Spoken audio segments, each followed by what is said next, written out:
to you all and welcome to another episode of Wear Many Hats. My name is Rachel the Geese and this is the podcast totally dedicated to the FM property world. Today we have a very special guest actually. It is a gentleman that has come, hopefully not from far today. It's Ralph Dorey. He has come from Industrious, head of UK, which is flexible offices.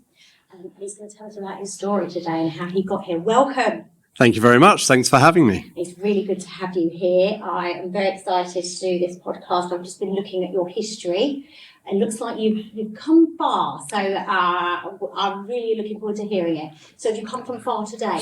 I have actually just come from just around the corner at 15 Fitzroy Street, which is our latest building that we're going to be opening in November this year. Oh, so you're busy. Yes, yeah, checking that the fit-out's going well there. Yeah. We've got about 25,000 square feet there in partnership with DWS, Right. which is great. It's the 9th building in the UK that we've got, so taking us up over 300,000 square feet of space. Yeah, I've seen that. 6 in London and 2 in Manchester, so now this will be your 7th. That's one in right. London. Yeah, That's and exciting. under offer on another one just south of the river as well. Wow. So yeah. And yeah, I mean, we'll come on to Industrious in a bit, but I'm very impressed. Founded in 2012. One of America's 500 fastest growing companies. My goodness, over 200 locations, 65 plus cities globally. Yeah, that's right.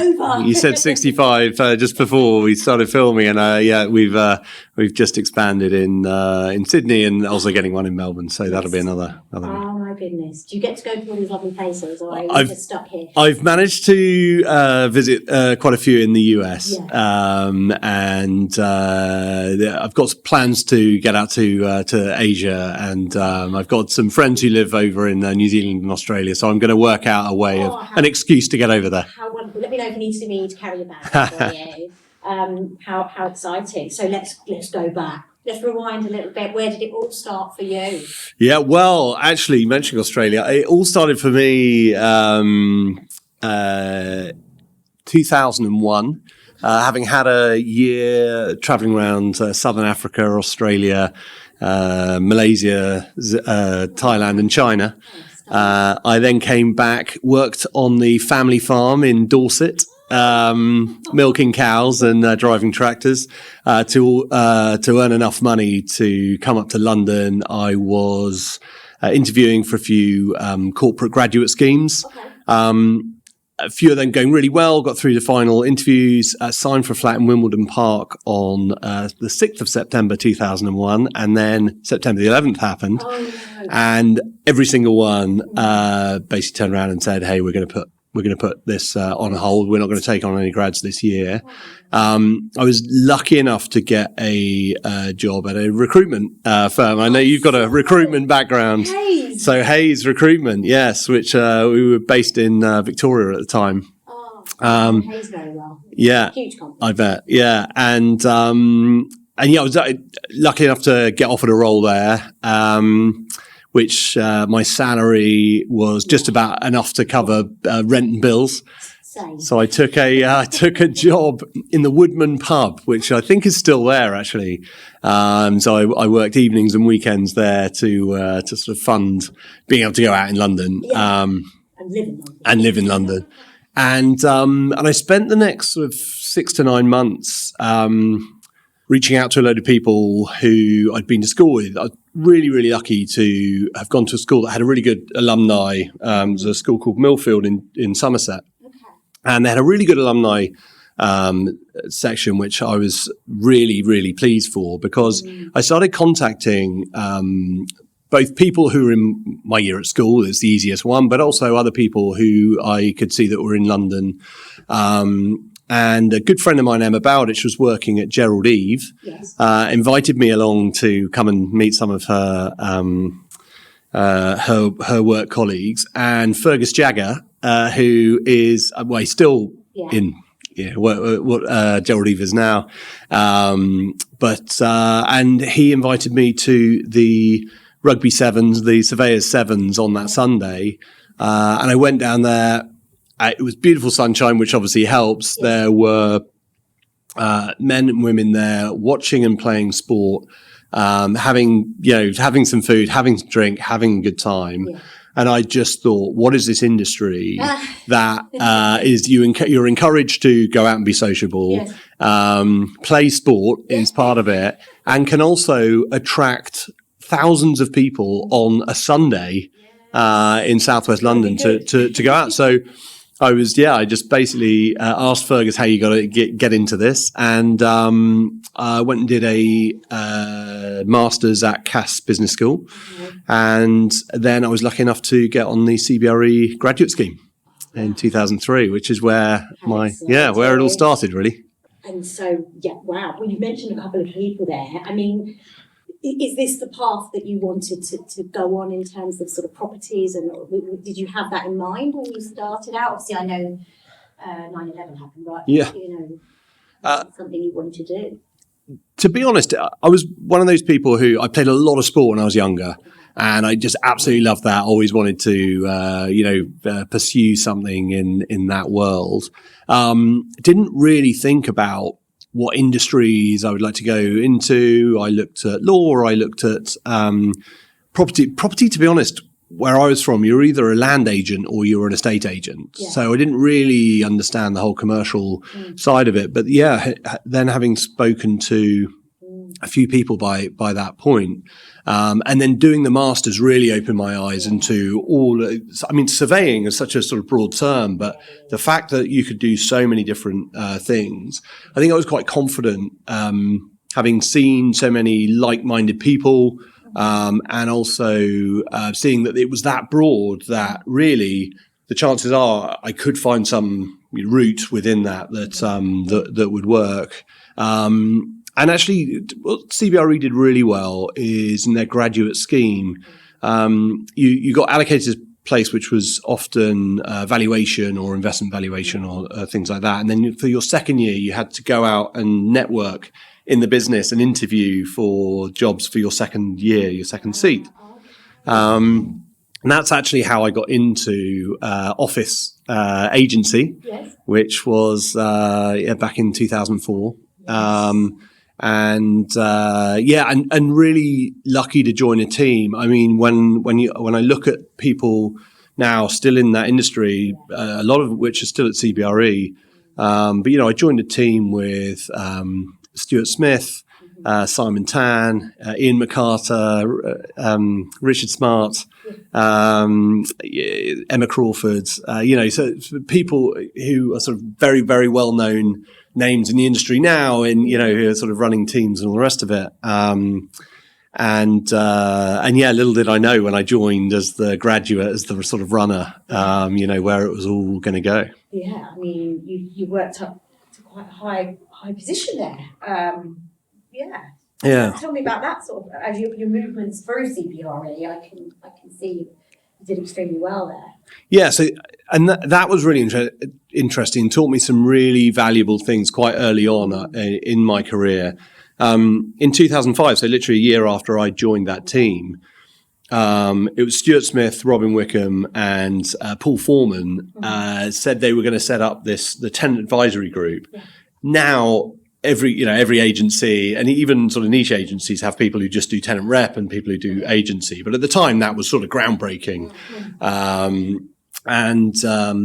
And it seemed like a real risk, a year in, and we're starting up something new that no one else did.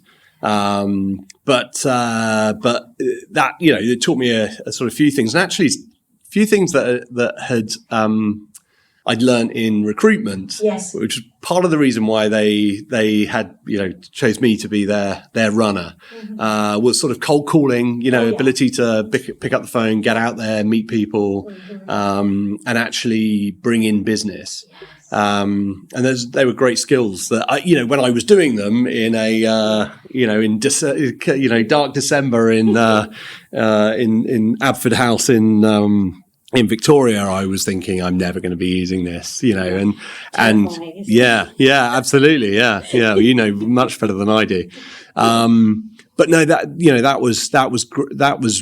was really interesting, and then we expanded the team, and people again who are still there. James Nicholson came in, Andy Monaghan came in,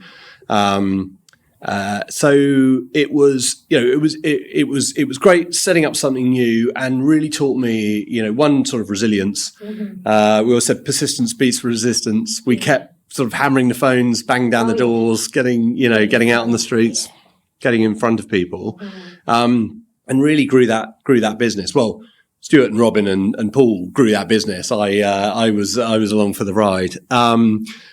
But it was sort of, it taught me a good lesson to sort of, don't be afraid of stepping outside your comfort zone, doing something new, taking on a new project, because actually, it's very easy to stay, where you are and what's always been done before.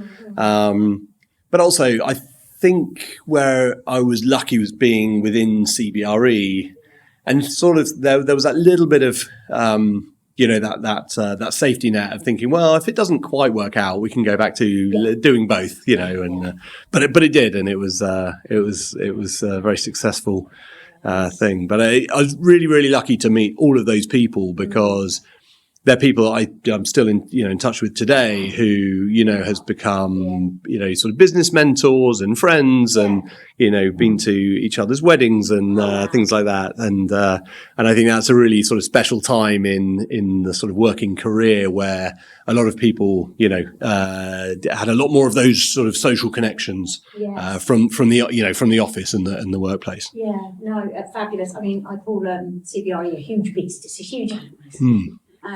There's so much. Yeah, you wouldn't have gone shy of short of another job somewhere else, did there? Hopefully. But you did very well.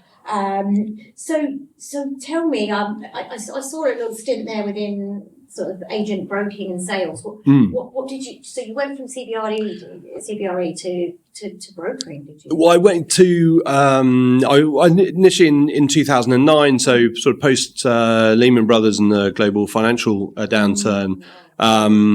And that was a really dark time in office lettings, but it was unbeknownst to me at the time. It was a very early look at what co-working could look like, because I was acting for Henderson Global, Nuveen now, and they had a building in Knightsbridge, number 1 Knightsbridge Green, about 8,000 square foot floor plates, and we were letting it with in like 500 square feet segments, and we were out doing leaflet drops in people's houses, because we were thinking, well, if you're a hedge fund manager and you can see this building, you might be trading sitting at home, and you might prefer to come in here. So we were dropping leaflets in. We were doing advertising on bus shelters and on the tube, coming out, and now it's all digital and it looks great. But there you were putting in your sort of paper posters and things like that. So that was quite interesting. We put 2 kitchens at the little kitchenettes at the end, and then that was like a serviced office, basically. But our joint agent at the time was Montague Evans, and so their sort of offering was like, basically, come across and do what you're doing there, and sort of every pound that you make at Montague Evans is like, it's accretive to the business, and it's so it was more like a sort of desk and a phone, but we had a great little team. It was Rob Shoulderbrand, myself, Stuart Fricker, who I bumped into today actually, in the West End, and Mark Radford, and Angus Marlowe Thomas joined after a little while. But it was a great little team, and we did some fantastic business. I was there for 5 years, and we did some amazing business, amazing transactions. We actually got up into the sort of top 3 in the sort of CoStar and the EG rankings for 2 quarters while we were there, which was like, amazing at the time. And then sort of coming out of that, I think there were a lot of the bigger agencies who were having companies like Montague Evans, and they were almost sort of taking the smaller office leasing jobs. Yeah. And that's what, when I was a graduate there, that's what you sort of cut your teeth on, like, really getting in and learning how to let office space. I think initially it was a few different companies, actually, CBRE, DTZ, Cushman's at the time. were sort of looking for people who had maybe done a little bit more sort of, entrepreneurial type things, but also we were just sort of getting into that future of work, and WeWork was just coming in, and that was the big sort of thing. So I went into the agency team there, but it was really sort of looking at like where can we do business, and where can we do things that are maybe smaller. I mean, what CBRE had really built up a head of steam on was doing the really massive buildings and the really big deals and those type of corporate occupiers. And what they weren't doing was the sort of smaller end of the deal. So I sort of initially came in to do that.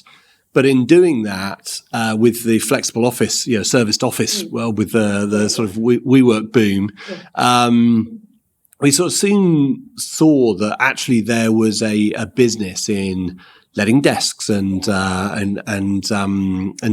of setting up that brokerage side. So fast forward to 2017, I started talking again, Stuart Smith, who was then obviously looking for something new to set up, and I went with him to set up the flexible office team there at CBRE, which grew into to start with, that was sort of doing tenant rep. Acquiring space for WeWork, Convene, the Office Group, Fora, and then really it was like, well, that's tenant rep. So we employed Nick Brennan from JLL, who was doing some flex deals, and then to set up the brokerage side, we brought Michael Glynn in, who's been fantastic and leads the team there now.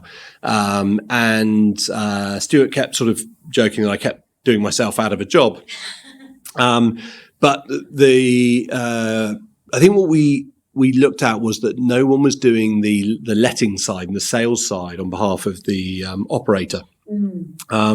So I set that up, and I was doing that, which was pretty hard graft actually. But we had a breakthrough moment where we did a deal for Netflix with Fora. Okay. And we let the whole of 42 Berners Street for Fora, and Fora were like, that's what we want. And it was also actually probably crystallized in my mind that I could really love to do the operator side of it. It was great. I was so lucky to be able to set up, first the tenant rep team, but which I was the runner at, but then, that many years later to set up the flex team, which was just fascinating to me, setting up a sort of new business line, totally new revenue streams. And then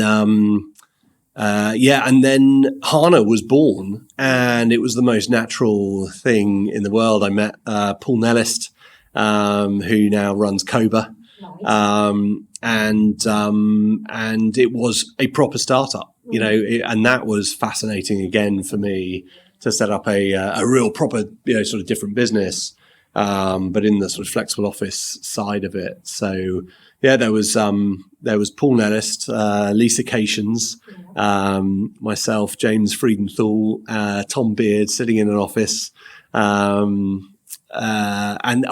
Stefan Duda, who now does Refit, which is like autonomous gym. He was always really into the gym stuff, so it made perfect sense. Right, I always say to people, make the job work for you, and he certainly did do that, which was fantastic. But we were sitting in a room and setting up this company, and 70 St Mary Axe was the first. We did a project for CBRE in St Martin's Court, but the first centre that we sort of opened was 70 St Mary Axe, and seeing it grow from an idea on a piece of paper to, and I was setting up the sales side of the business, but actually to deliver something and start selling it was great. The only thing that wasn't great is we opened the doors on the 16th of March 2020. So that was bad timing, but it was fantastic. Yeah, it was fantastic. Wow.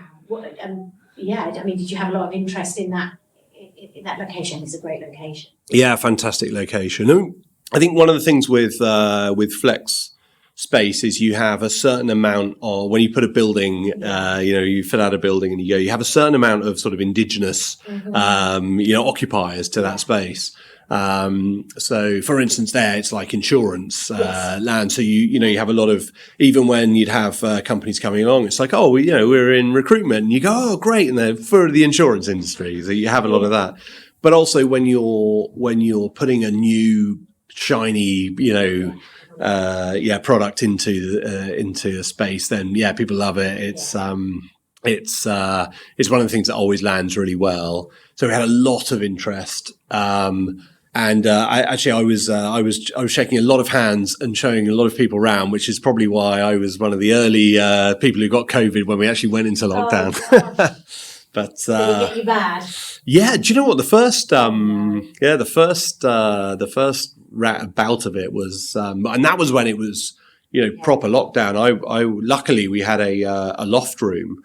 But I went up there and isolated for 2 weeks and had my wife and 3 kids downstairs, and it was probably like leaving plates on the sort of little landing there. And the first week it was dreadful. I was really ill, and the second week I felt absolutely fine. And it was just I was having a bit of me time, which was obviously crazy, but it was a crazy time. Yeah. In all similar ways. Yeah. It was crazy, but the property world did literally freeze. Yes. Yeah. Sort of construction. That's right. Moving still. Yeah. Saying that though, there were a lot of offices still open, because obviously anyone that was with the NHS or anyone that was a key worker, they had to open. So there were offices still. That's right, and we had some occupiers who were key workers. So we. And so, it seemed to be quite broad reaching, at times. It wasn't just the NHS. No, but that again, like, the way that things change from being sort of, 5 days a week in the office to we're never coming back to the office. Yeah. And then we had this 2-week period where it was like a total 180. Yeah. And companies were coming in and saying, we surveyed our employees, and they said they're never coming back in the office. Like a month later, they were suddenly like, "Where's our office?" And they said, "Well, we let it lapse." And they're going, "Well, I'm going crazy here." So, I mean, it was the best thing that ever happened to 70 St Mary Axe, because we filled that up very, very quickly. Got up over 90% occupancy, and it was amazing because we'd been sort of tracking our rents down with not much interest, and suddenly we had about a 30% increase in our rates from in a 2.5 week period. Filled the whole building up. And I really did think, obviously being in recruitment, it was nobody wanted to have a full-time job in the office. That's right. Of course, I recruited for the serviced office industry. It sort of just froze. And the people that did want to, sort of go in, it was just a funny time. Yeah. But it's looking like people either want the hybrid, which is where this all comes into play. Absolutely. We're interviewing out of labs, and they have a lot of co-working space and hot desking. Yeah. And I've mentioned on the show before, it's very much people are wanting a home from home experience now. So tell us what you're doing now. Yeah, well, and thanks for showing me around. I hadn't been into this building, but it's fantastic. Looks great. And Templar House next door, with Uncommon, again, they've sort of done a really great job there. But I think it's been really interesting how that sort of the flexible office world has had to innovate really, really quickly in a very, very short space of time. Yeah. And listened to it. Yes. People, right? Yeah. What do we want now in an office? And I think that's why we're getting more and more operators who are doing this sort of work from anywhere. Have pay us a monthly amount, and you can work from any of our spaces, because particularly when you fitted out space pre-lockdown, it sort of wasn't really fit for purpose when we came out of lockdown. It sort of came back into being fit for purpose. Yeah. And then suddenly we went off with what you were saying, really, with the coming back into the office and the hybrid and then now we're in this sort of, it's sort of, people have the choice. Yes. So it's sort of get out of bed and think, do I want to come into the office or not? And then why do I want to go into the office? So you've got to make it not only a great place to be, but a place that you know that other people will also be going in. So I think what people fell into the trap of thinking, well, if I go in, no one else will be in, and therefore they didn't go in, which meant the people that went in then were like, well, there's no one else here, so then they didn't go in, and so it was like this vicious sort of For a while, it was like that, wasn't it? And now it's definitely the sort of the magnet back to the office rather than the mandate. But there are quite a few mandates coming back. Yes. We're definitely seeing that the 3 day a week is definitely what most people seem to be doing. The majority of people, but we're seeing a lot of 4 days, and a sort of rare 5 day. Friday's still quite quiet, Yes, but I was here Friday. yeah. There was no one here. Yeah. Which is quite nice too, so I've got to pick up the desk. Yes. But it's a funny old time. But I know everybody's in the office because I came out of Orpington Station. It's packed in there. I couldn't get a parking space. It's There you go. huge station. Yeah. So someone's in London doing something. That's right. But But I think be out the day or out. They must be at work. And I think that's why you're seeing now what the flexible office world is trying to do is innovate quickly.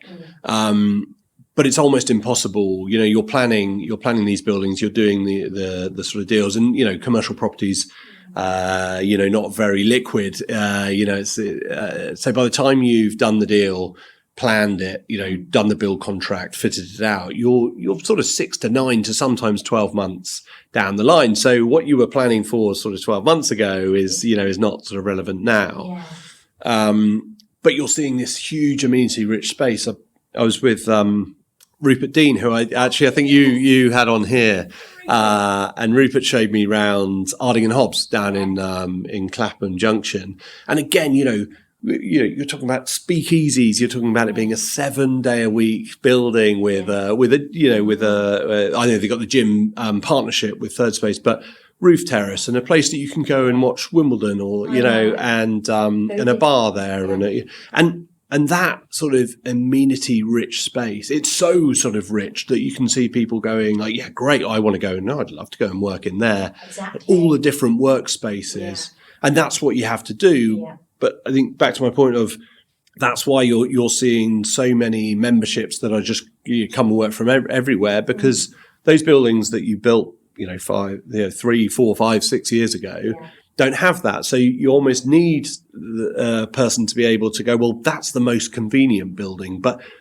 once a week or twice a week, I sort of want to go there because it's got a roof terrace or it's got a gym or it's got something else. Exciting. Yeah. I mean, I've got a little tour to go to with Rupert. I think it's in September. Okay. So I'm actually going down there to have a look. I've not been, so Yeah. I'm excited to see that as well. Yeah. There's so many different offerings there, but they're all that sort of feel that it's like a one-stop shop. Yes. Yeah. And a community as well. That's right. And I think that's in. That's post-COVID. Yes, 100%. Nobody used to want to talk to each other. Now we all do. So. And pre-COVID, the idea of having a happy hour in your office was almost like, why would we do that? Yeah. We'll go out if we're going to do that, or it's a your company would organise whereas now you're getting much more of that community and people wanting to come for a happy hour and mix with other people within the building because they see them, and that's great. And I think that's the real sort of USP for Industrious is we're very much the hospitality-led co-working space, and we very, very much pride ourselves on our Net Promoter Score, the NPS, which is in the high 70s, early 80s, which is really something we sort of we work very hard on, but aspire to make that great. But it's very much hospitality-led space. Yes.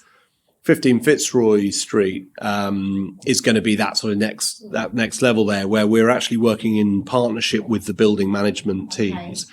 So you're getting that sort of hotelization of office space, is really going to be seen there, where much like a hotel, there's no reason why you sort of come in and whoever's on the front desk can check you in, can send you to the right floor. But if you're doing a specific thing, like you're coming for a meeting or going to the podcast studio, you'll be sort of, yes, this person will sort of take you through and do that.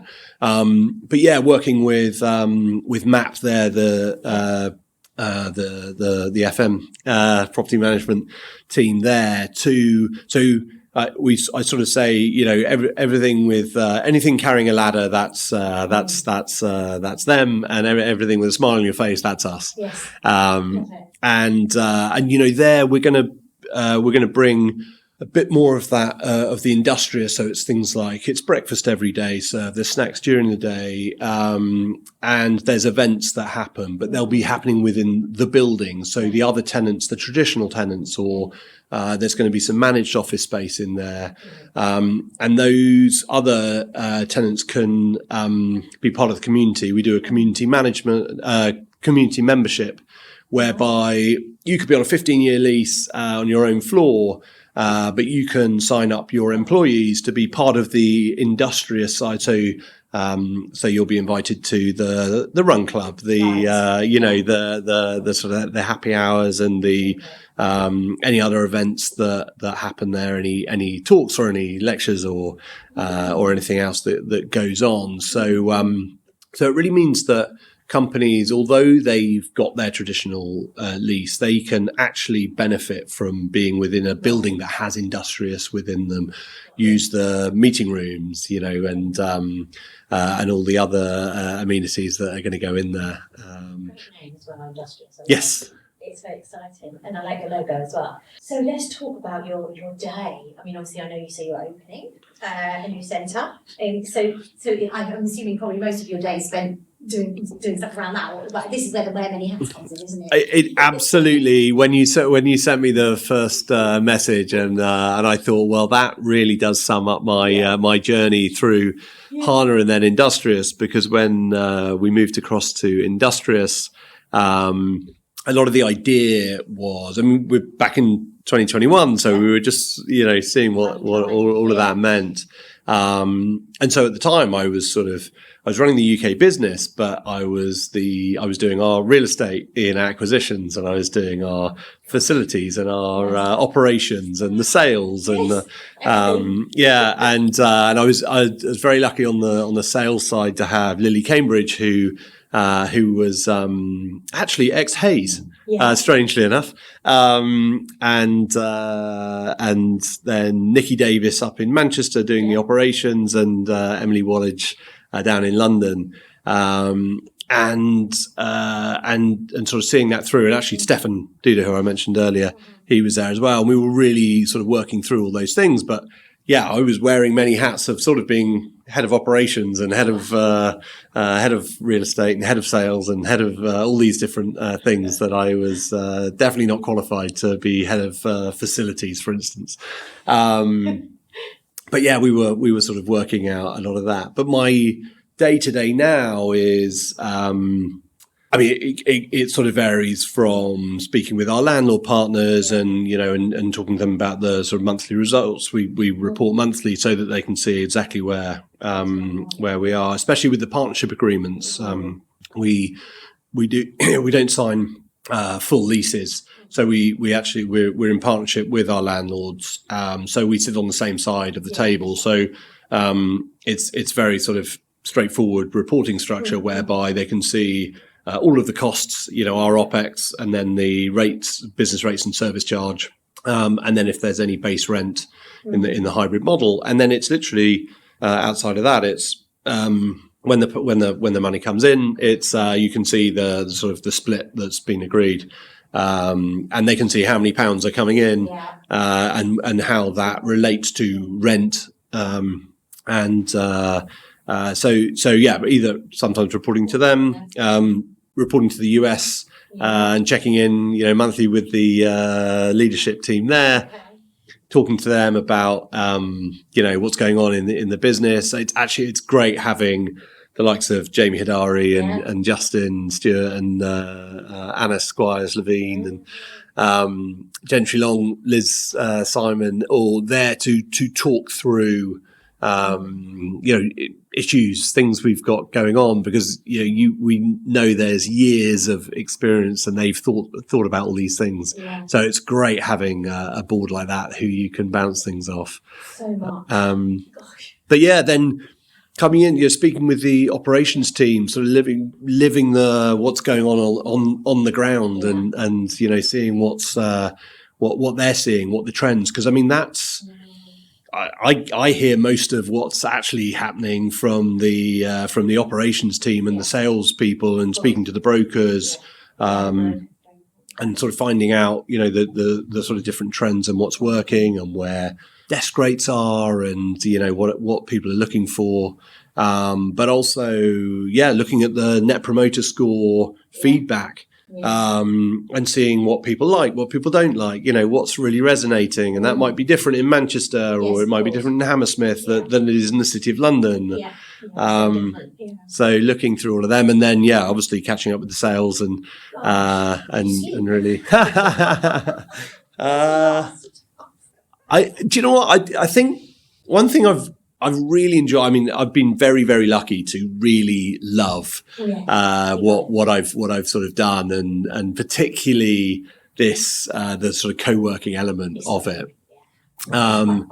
It's great, and you get to meet these people who've set up these businesses and are looking for their 6 desks, and then they're growing to 20, and then they do a private equity deal and they get money in, and they're suddenly 80, and then you're looking at managed office solutions. That's great. To watch, Yeah. So what challenges I mean, that all sounds quite challenging, but what challenges are going on for you at the moment? That's more operational, I would have thought. Yeah, do you know what? Yes. Although, again, I think I'm very lucky in the seat that I sit in, running the UK business.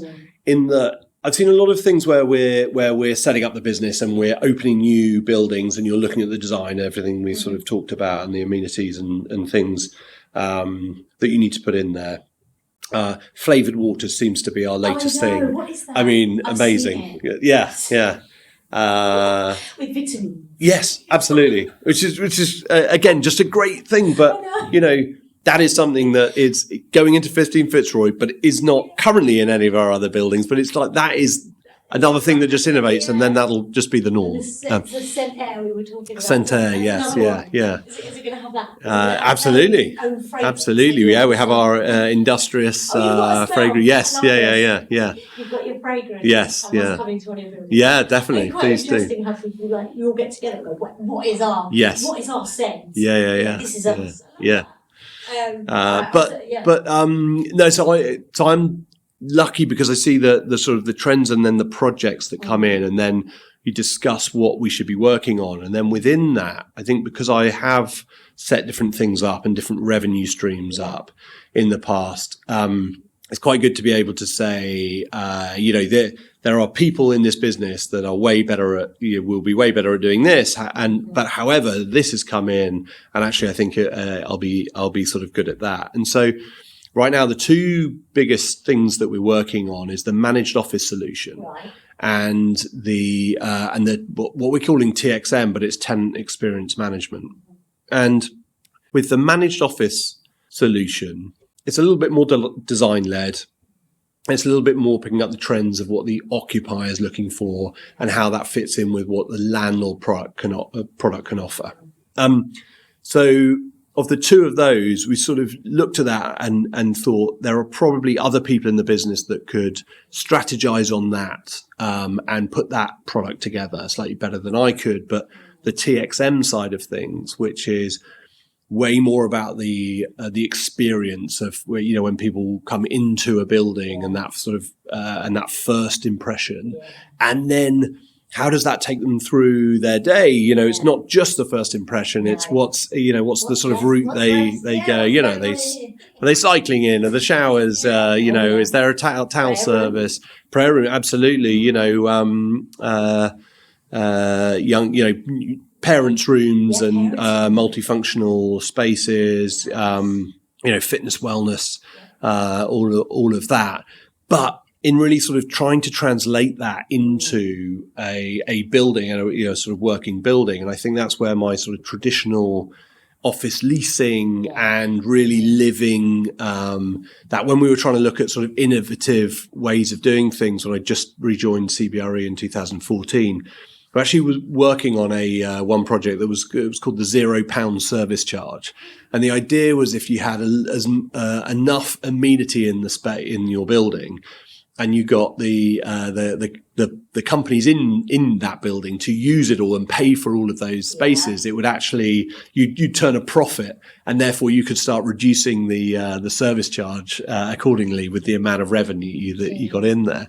And actually, again, there's sort of it's funny what I was saying about the cold calling with recruitment. There's sort of no wasted thought, because now that's coming back, and that's a real thing. So, and that allows us to sort of integrate with landlords and with building management teams to bring that sort of tenant experience management. And then, as I said, the events. What do people actually want? Is that TED Talks? Is that events? Is it things outside the office?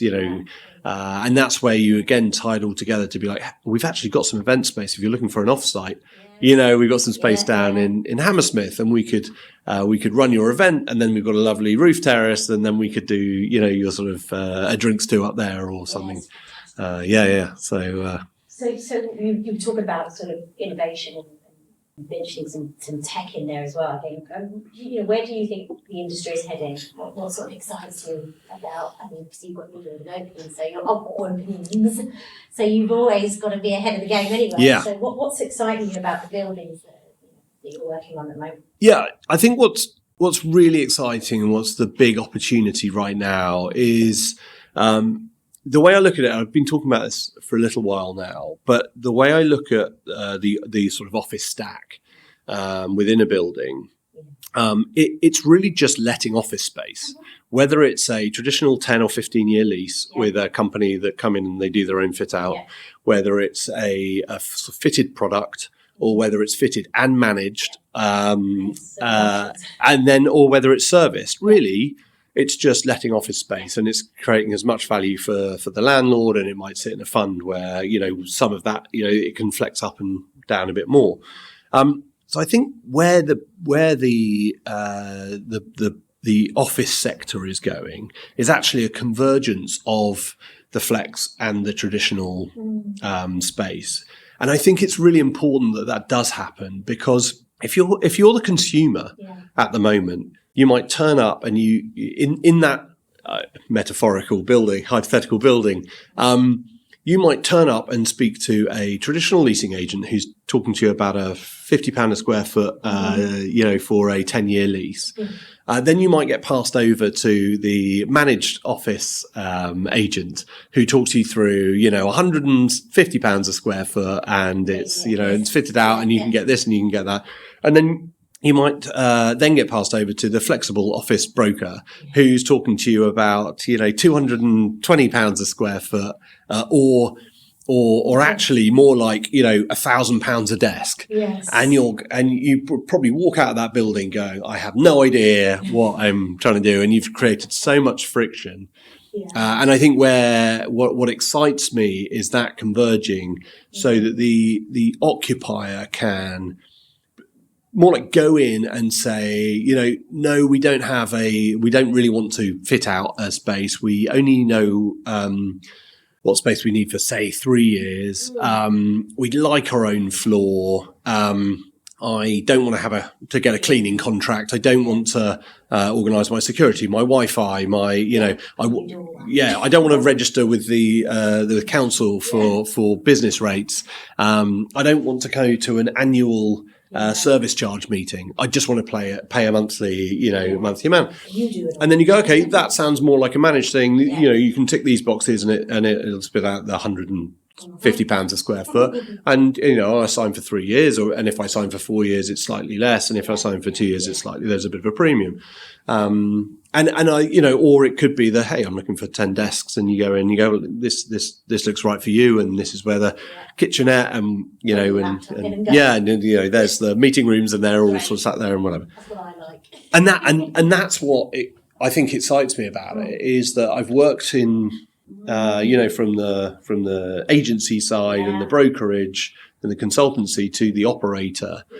And I just see those worlds coming together, and it being much better for the consumer of offices. Exciting times. So what about AI? And there's lots of buzzwords, isn't there? ESG as well. What about AI and tech and that sort of stuff in your buildings? You must be pretty much ahead of the game now. I would have thought. What's going on in your building? Yeah, look, there's a lot, a lot going on. I think where I really see AI being a real plus and a real value add is particularly when you're looking at these new projects and managed office solution or TXM. Sometimes it's difficult to get started, and not everybody is a great strategist and writer of papers. It gives you a really good, if you can put the right inputs to give you a bit of a starting point.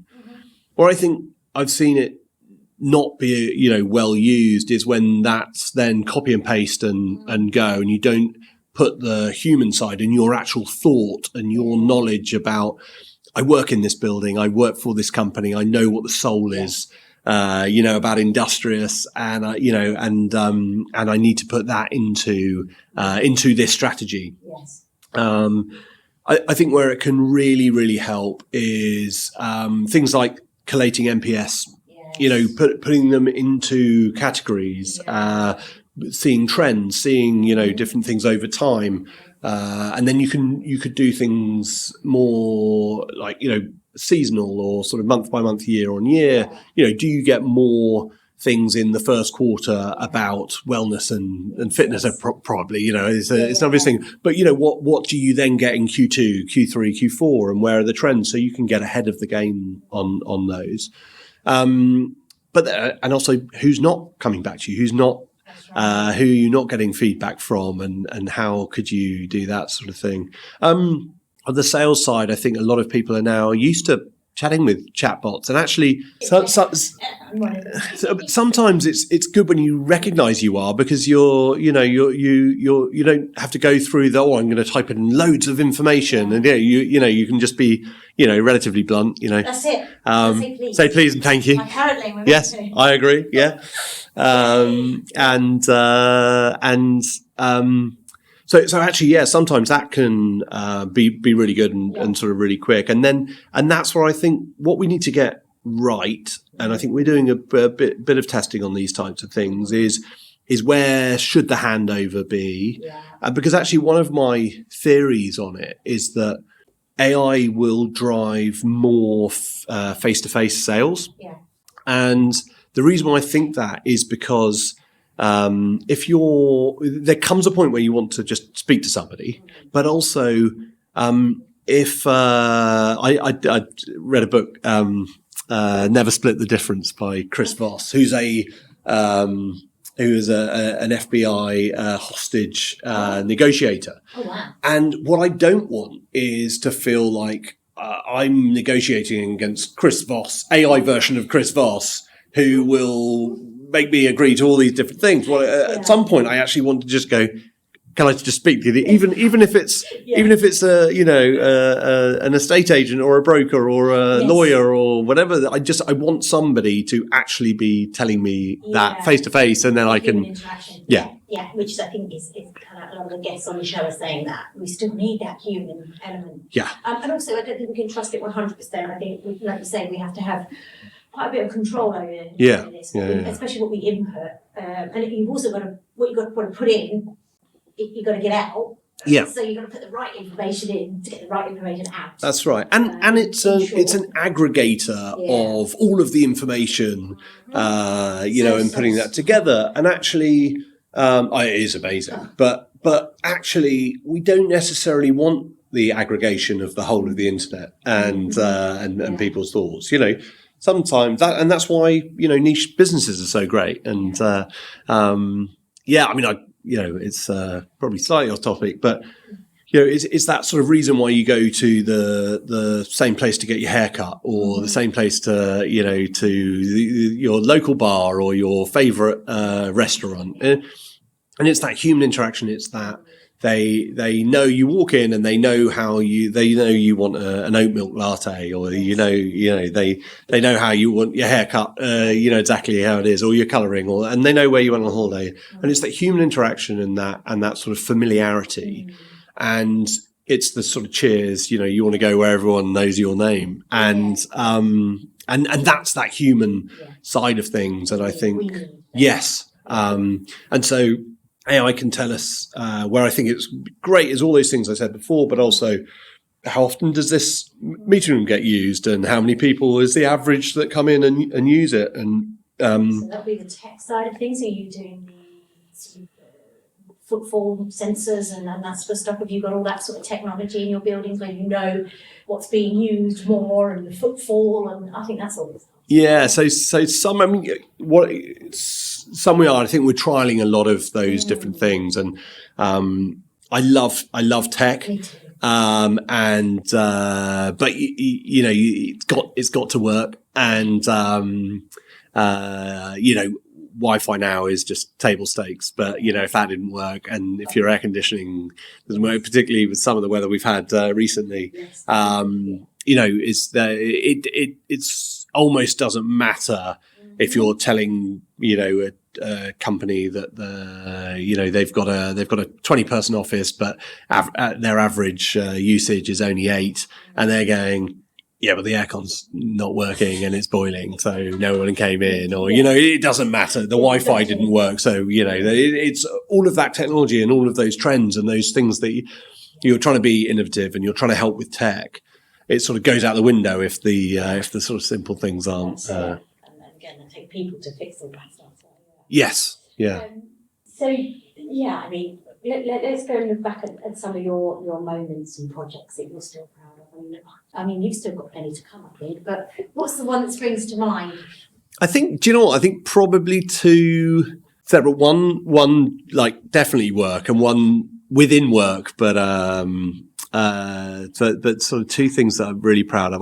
The HANA, working on the HANA thing was amazing, and taking that from a startup and sort of loss-making business coming out of COVID. I mean, obviously, to taking that team, taking over the UK business when we moved over to Industrious, and taking that into a business that is just the UK business, is over sort of 6-figure EBITDA profit in the first half of this year. 7 figures. What am I talking about? 7 figure, in the first half of this year. I mean, that's something that I'm hugely proud of, because that is the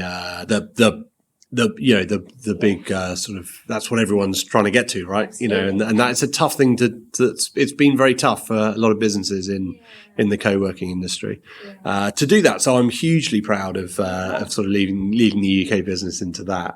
And integrating a different culture into an American business, and then we've had brought in the European business as well, and again, like trying to leading culture through that, and having a really sort of positive our employee NPS was 88 last time we took the survey. And again, having that and feeling like you're leading a business where everyone's really enjoying. I mean, as I said, I'm really lucky. I've loved it, but it's great to check in and find that also people is as well. Yeah, exactly. And I really feel that culture, what I was saying when I was sort of first at CBRE and being in that team, and we were going to each other's weddings, and we were going, and really sort of celebrating in other people's success. I really see that when people meet up on the weekends, or the Manchester team come down and spend some time, with the team here, and we go out, and it's great. That, I think, I'm so proud of that. I think the quasi work thing that I was really, really proud of doing was, again, a sort of little acorn of an idea that I put together a team of 6 of us, which was Harry Badham, James Goldsmith, Harry Foster, Toby Chapman, Hunter Booth, and myself, to go and run and complete the Marathon des Sables, which is 6 marathons in 6 days in the Sahara Desert. What? And in the process, we raised over £125,000 for Macmillan Cancer. So yeah, and that was, again, just from that acorn of an idea and putting something together, but actually seeing something complete, the culmination, the training, and going through all of that, and doing it. And yes, yeah. That's impressive. I wasn't expecting you to say that. So that is definitely something to be proud of. Sahara Desert. Yeah, it was amazing. Yeah. If anyone's thinking of doing it, please get in touch. That was one of the best things I've done, and an amazing experience, and with 5 other people that was great to spend time with, and we meet up, during the year, but once a year we sort of meet up in December and talk it all through again. I love that you did it for such a good cause. They were great. Right. Yeah. I love that. So what's something you wish you knew when you were starting out? I think when I started, I was very curious when I got in, because it was as I said, it was an industry that I could see there were so many different things going on. I think I probably wished that I knew that knowing a little bit about a lot of different things would help me a lot down the line. So, for instance, I didn't work in the investment department or development department, or even sort of business rates, or and they're all things that have been really important. And I've sort of learned on the job by networking within businesses I've been in, and really trying to understand and asking a lot of questions. But I didn't necessarily work in those departments. And I would have loved to have done a sort of 6-month stint and understand the workings of those. Maybe doing a placement in one of those to get a better understanding. And one of the things, because of that, one of the things that that we're just talking about now, that we are part of the CBRE umbrella, is to actually think about offering a graduate space. If we can be useful to people, if they want to do their RICS, we need to work that out. But I think we can get there, and then maybe there's maybe the internship that CBRE offer. Maybe we could have offer places in there, so that we're accretive to the business, but also we're almost adding to the CBRE, the graduate scheme or their intern program. But it also means that people come through the business and they've done a stint working in Industrious, and they might have done CBRE in investment management, and then maybe investment and development and business rates and valuation and things like that. So I think one of the things I would have really liked to know is that how valuable that information would have been. I mean, the advice that I was actually given was become a specialist at the time, which maybe was the right advice in sort of early 2000s. But yeah, that's slightly long-winded answer to you. And definitely it's asking a lot of questions. Is what's coming from that, isn't it? Yeah, be curious. Absolutely, and also I think that's a real thing for people starting out in this business, because so much, isn't there? And so much to learn, but so much to try and understand. And if you sit there and don't ask the questions, you might not get that explained to you, or just understand it. But also it's a great industry for people who will happily tell you, if you ask the questions. But I think the other thing, because the world is changing so quickly, and commercial property and every other property is changing so quickly. The way that things have been done in the past actually do need to be questioned. So don't think that you're being annoying and asking why or a lot, but also really like, well, actually, there might be a better way of doing it. And, so actually that sort of curiosity of asking, why is that done like that? And, why is, why are things done that way? And then, you might be able to come up with a new way, and which would be much better, or particularly with technology, and new technologies coming out all the time, and sort of better ways. You might well be able to streamline a process that might look a bit archaic, and it might be a bit archaic. Absolutely. So if someone came to you tomorrow, this leads on to this question, I guess. I want to do what you do. What would you say? I'd say great decision. I mean, I've had a great time doing it. I would say absolutely be curious. I would say be ready to work extremely hard. Be present. Get yourself involved. Be the sort of the person that does go to a lot of things. One of the piece of advice I always remember my dad saying, I played a lot of sport when I was young, and it was a literal cricket piece of advice or saying that you can't score runs in the pavilion. And literally that means, you can't, you have to be out in the middle to score runs. And if you're out, and I clearly not scored many runs that day. I was probably talking a good game, and he said, look, you can't score runs in the pavilion, literally to cricket, but metaphorically to a career.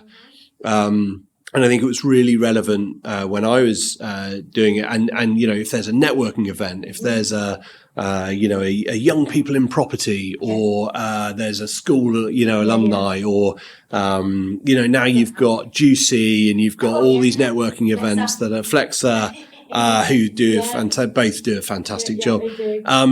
And all of these sort of different ideas, and the recruitment companies do sort of good, really good ones in getting people together. Go to all of those, meet people, because as I sort of said with a few names earlier, I still phone those people up, and if their companies are acting for a business, I know I can still pick up the phone and say, hey, any chance you can get them to come and have a look around Industrious, and and often that really helps that you were sort of in the trenches of office leasing in 2003, and that's great. Form as many relationships as you can. And I think, yes, you can't score runs in the pavilion. I think, as I said, you've got to be present and go to all these things. And I think right now that means, don't sit at home. If, don't get me wrong. If that's the best place for you to work that day, and you have a load of admin that you need to do, do that. I often work from home on a Wednesday, and all of those meetings that I've gone and promised loads of things and spoken to people and had all these great ideas and something we're going to write a strategy on, I'll do that on a Wednesday, and I will lock myself away. My step count is ridiculously low on a Wednesday, but I get a lot of that admin and a lot of that sort of thinking. So if the best place for you to work is at home, take a day, plan it, do that. But be at those events. If you have that thought of, maybe I'll say working from home, you'll have missed out on 20 connections that you could have you could have gone to an event, gone to a launch of a building, gone to or even attended a meeting with some of the directors in the business and heard some people talking about some things that on the way back, you can talk. I mean, some of the best meetings I had and some of the best things I learned was when I would see one of the directors stand up and go and walk out of the building, and I would sort of run behind and say, hey, can I just ask you a couple of questions on something? Where are you going? And I think at the time our office was at the top of Bond Street. Well, it's Henrietta House, still is. We were actually just around the corner in Wimpole Street. And sometimes you'd end up in Victoria because you'd walk down there. But the amount of knowledge that you just got, and people say, you get it through osmosis. you hear people talking in the office and making those phone calls, and you need to hear that. So I would say it's a fantastic industry. That you'll meet some great people. You can do it all different ways as well. You don't have to be a massive extrovert. There are a lot of people who you set up a run club, set up a yoga session, and that's what I'm saying. Make this job work for you. Our operations team, they put on so many events, and I always say, make this job work for you. We've got a guy, Chris, in Manchester, who when he moved to Manchester, he's local Manchester, but he wanted to meet people in the area, so he set up pub crawls, like historical pub crawls or murder mystery pub crawls. And and he's brought that in. And so, if you're looking for that in a walking tour of Manchester, then join the Industrious in Windmill Green, and Chris will take you on a walking tour of Manchester. You can set up a cycling, thing. You can set up a peloton or watt bike cycling thing. Whatever is, if you like, we had a person who loves wine tasting and cheese, so wine tasting and cheese night. But we've done things with our coffee partners, Change Please, who great. And it was like learn to become a barista, and so in the day they did I think we learned how to do lattes and sort of flat whites and a bit of the art that you do with the milk and the and then in the happy hour they did espresso martinis. So it's, as I say, you've got to make it work for you. If you've got an interest, chances are there are other people that you have that same interest. So set up an event and run it and try it. It sounds like you've got a lot of fun in your job. Yes, yeah, and that's the other thing. I've been very, very lucky that wherever I've worked, there's the ability to have fun whilst you're doing your job, and really important. I mean, what you do. And it's true, they say that, don't they? Yeah, and back in the bad old days, when it was 5 days a week, it was you did spend more time with your colleagues than you did your family, and you had to enjoy it, and you had to get on with people and have fun. If you weren't having fun, you're spending 5 days a week, doing that. And I know there's a bit more of the mix. Actually, what I've really enjoyed about that is I quite like having a work-life merge. So I'm okay, working a couple of hours at night if I get to leave the office, cycle home, do a bit of exercise, see my kids, have dinner, with my wife and my kids, and and then do a bit of work if that's the payoff, so I can see them and do that. It's great. Yeah, I like it like that. And that's the work-life balance. Yeah. I mean, even though it's not interrupting your evening because you went to, Yeah. No, it's a very much for me, and that's, you again make the job work for you. For me, I don't mind that because my brain would be going like, and I would have to open it, and if I didn't, it would almost drive me sort of crazy with not doing it. But exactly. Yeah. Less insomnia. Yeah, well, that's where when I listen to the Wear Many Hats podcast, at night, sharp time. So talking about switching off, what do you do then? You mentioned you've got children and family.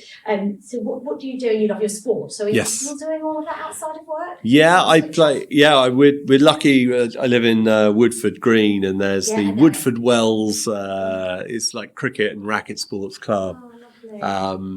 Oh, I help run the barbecue on a Friday night during the summer there. We do pizza nights. We do that, but I play for the cricket team on a Saturday, and the kids all play tennis and squash and do all that. Yeah, absolutely, yeah. Oh yeah, and there's a gym there, so me and my wife are members of the gym, and my eldest actually has just joined there now as well. So, but my three kids, I've got three daughters, 15-year-old and 12-year-old, identical twins. Which is crazy. And they're all mad into netball. So I've spent a lot of time on the side of netball courts, but I absolutely love, watching them. My parents always used to come and watch me play, and my grandparents, and so I know how important that was to me and have that support. But I actually love it, going and watching. And I think I know about 95% of the rules of netball now. There's almost every game something, happens, and I go in and ask, and I just have to go, sorry, it's the dad asking. But there's a few of us. But yeah, I've got very into it. So watching them, but yeah. Sport's so good for you and exercise. Yeah. And for your mental health. That's right. Brilliant. So, I could talk to you forever. Yeah. But we have to widen it out at some point. Absolutely. Yeah.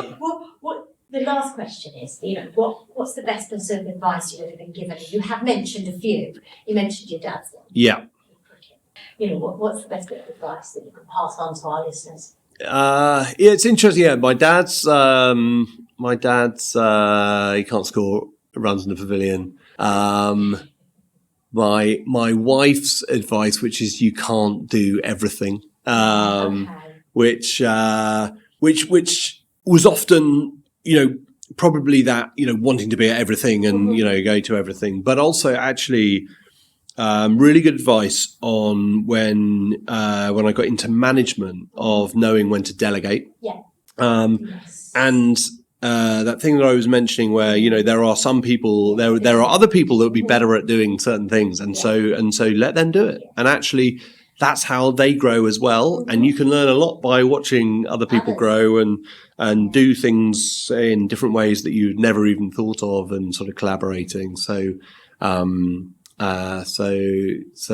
those, and probably I've probably other bit of advice and sort of talking stuff through with my mum, actually. I always remember her questioning, I played a lot of rugby, and some advice, or maybe just talking stuff through with my mum, which was, I said to her, obviously I can't kick the rugby ball as well on my left foot as my right, and she questioned why. Which sort of got me thinking, originally I was like, well, it's a physical thing, isn't it? You're sort of better on I'm left-footed. I'm right-footed rather than left-footed. And then she said, well, if you really apply yourself, I've seen you apply yourself in so many different ways. And if you really apply yourself to something and think about it and work out different ways of doing it, then I bet you could kick the ball as well with your left foot as your right. And I just thought, I'm going to give that a go. So for weeks and months, I used to go out and kick a rugby ball into a football net into my garden until I was happy, kicking left foot and right footed. Wow. So that thing. And I suppose there's one other bit of advice, which I actually read in Unreasonable Hospitality, which is a great book if you're getting into hospitality or flexible offices or restaurants or anything like that. And that was, they called them legends. Industrious, we call them surprise and delights. But it was the idea that you don't need to spend a lot of money to make something really personal to someone. His example was that he overheard a couple saying the only thing that they didn't experience in New York was getting a water dog, from the street sellers.